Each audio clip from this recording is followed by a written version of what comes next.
Hello everyone, welcome back to my channel. Before starting the video, please subscribe and keep watching for more details videos. Comeback falls short as Alex Eala loses to Arango in French Open. Filipina tennis star Alex Eala bowed out of the French Open in the first round after a 3-set loss to fellow debutant Arango of Colombia on Sunday. Eala got off to a sluggish start and then fell behind early in the third set before succumbing to a 0-6, 6-2. 3-6 defeat. The Filipina had struggled with her errors in the opening frame before discovering her rhythm in the second, despite a lengthy weather delay that interrupted their match. Up 3-2 when rain forced a stop to the action. Eala reeled off 3 straight games upon the resumption of play to send the match to a decider. Unfortunately for Eala, Arango zoomed to a 2-0 lead in the third, and while she cut into the deficit, the Colombian did enough to stay in control. Eala showed great fight in the 7th game, uncorking a forehand winner to hold her serve and get within 3-4. But Arango was poised as well, and an unforced error from the Filipina gave her the 8th game and a 5-3 advantage.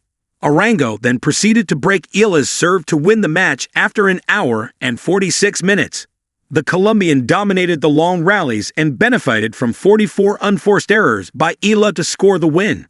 The 20-year-old Eala had made history as the first Filipina to compete in a Grand Slam.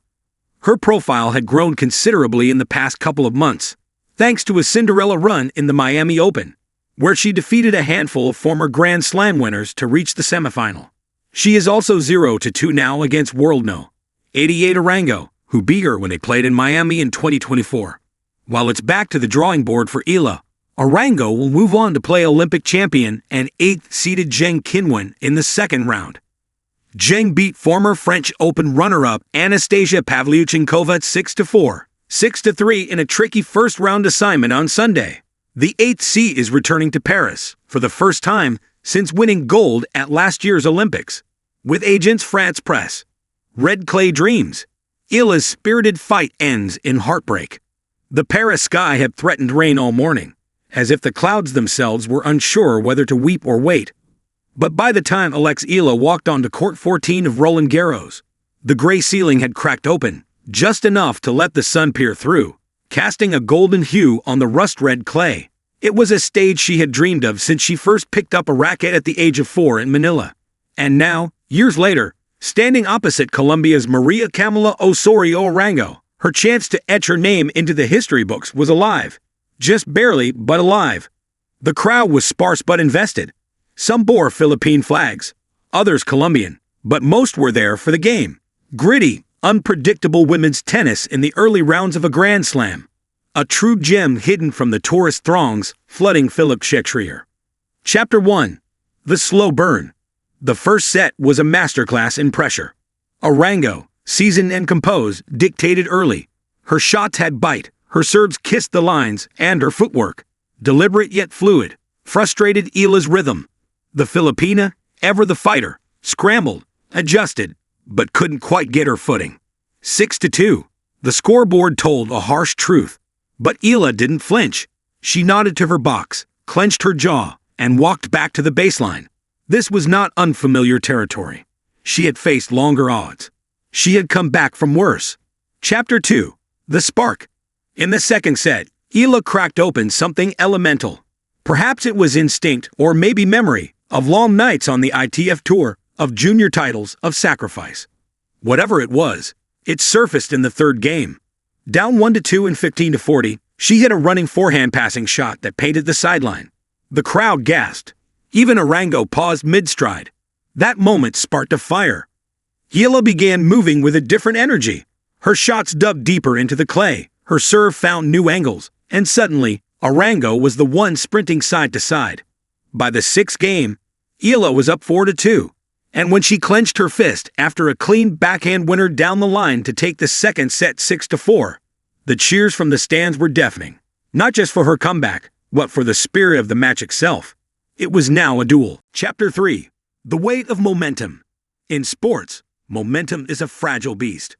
1 minute it charges forward like a wild stallion. The next, it vanishes into thin air. Eala started the third set strong. For a moment, it seemed the comeback would be complete. She went up an early break, holding serve with precision and poise. Arango looked rattled. Her timing was off, her expression tense.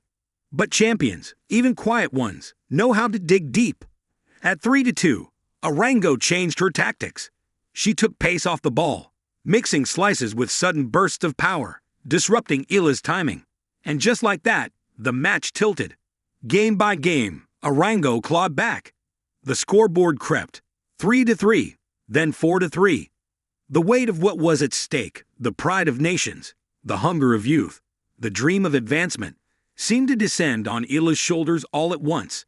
And when, at 5-4, Arango broke serve with a cross-court forehand that just clipped the line, the air felt heavy, not just with loss, but with almost. Chapter 4, after the silence. The final score read, 6-2, 4-6, 6-4. Eala stood at the net, her chest heaving. Arango, ever gracious, extended her hand. They exchanged a few words, muted, respectful. As the applause rolled across the clay, Eala looked to her box again, where her team and perhaps a piece of her younger self still believed in more. There would be no miracle comeback today, no upset headline, no leap into the next round, but there was something else. A reminder that tennis is not only about winning, but about fighting, even when the odds shift, even when your legs ache, even when the crowd seems to hold its breath for someone else. Chapter 5, Beyond the Lines. Back in the locker room, Eala sat quietly, towel draped over her shoulders. Her coach approached gently, a bottle of water in hand. "You played with heart," he said simply. She nodded. A tear slipped down, but she wiped it away quickly. This wasn't the end. This was a chapter. At 19, Alex Eala had already broken barriers no Filipina had dared touch. She was the first to win a junior Grand Slam, the first to reach the upper tiers of world rankings with such tenacity, and perhaps, one day, she'd be the first to lift a WDA title in a sea of red clay or green grass. The match against Arango, for all its heartbreak, wasn't failure. It was proof that she belonged, that she could stand toe-to-toe with the world's best, that even in losing, she won something far greater, the belief of those watching back home, and perhaps more importantly, her own. Postscript: A nation watches. In the Philippines, where the match aired in the early hours, children stayed up late under the glow of TV sets. In Manila, college students huddled in cafes, streaming the game on phones.